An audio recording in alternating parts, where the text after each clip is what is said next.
In a solemn ceremony, Prime Minister Deacon Mitchell led the symbolic laying of the wreaths after the reading of the names of the individuals killed in the tragic events that occurred 41 years ago.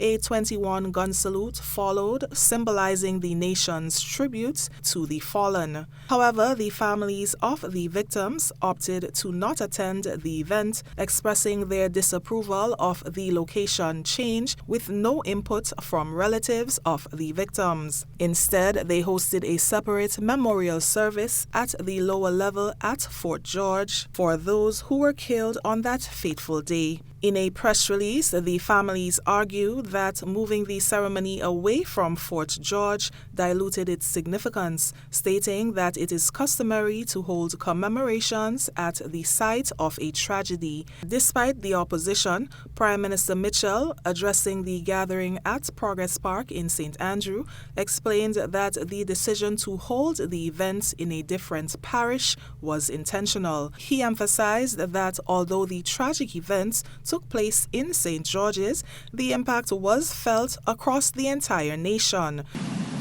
And our heroes, whether they are heroes with a small h or a large h, come from all walks of life, all our streets, and all our villages. So as we seek to build consensus and national pride in honoring our heroes and recognizing and commemorating this day, we are duty-bound to go in every nook and cranny of Grenada to make sure that our boys and girls and our citizens understand what it is we are attempting to do. And so we have no apology for saying that if we need to move the National Heroes Day celebration to every parish within Grenada, Carriacou, and Petit Martinique, we will do so. It is not meant in any way to diminish or take away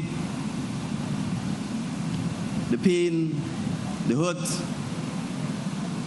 and the sacredness that the site at Fort Rupert should be held with. The main opposition New National Party, NNP, also distanced itself from the event. When contacted, NNP Public Relations Officer Emmeline Pierre confirmed that invitations were received just 3 to 4 days before the event. She expressed the view that consultations should have been held with relevant stakeholders when planning. Meanwhile, prominent attorney and cultural advocate Arlie Gill suggested that National Heroes Day should not be tied to the tragic events of October 19, 1983. Heroes Day, not every hero of Grenada, a prospective hero of Grenada, have an association with the revolution. And as such, it is a conflation of the issues, really. And it does not do justice to the families who are still mourning the loss and the nation as a whole that continues to mourn October 19th. And it does injustice as well to persons who have contributed so much to this country that we are of the view that they should be considered heroes. Prime Minister Mitchell has condemned the divisions that surfaced around this year's ceremony, calling for unity in the face of the country's painful past. He urged the nation to remember National Heroes Day as a time for reconciliation and collective reflection on the sacrifices made by those who came before. And so when we mark National Heroes Day, I want you to appreciate those who attend and those who are present, and those who demonstrate statesmanship and those who don't.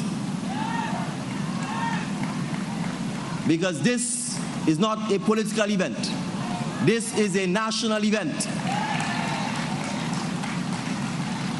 And those who offer themselves for service and for leadership should recognize that when it comes to national events, when it comes to honoring our heroes, that there should be no partisanship, that nothing should come before a day such as National Heroes Day. Looking ahead, Prime Minister Mitchell assured the public that once restoration work at Fort George is completed, a shrine will be erected at the site to properly honor the victims of October 19, 1983.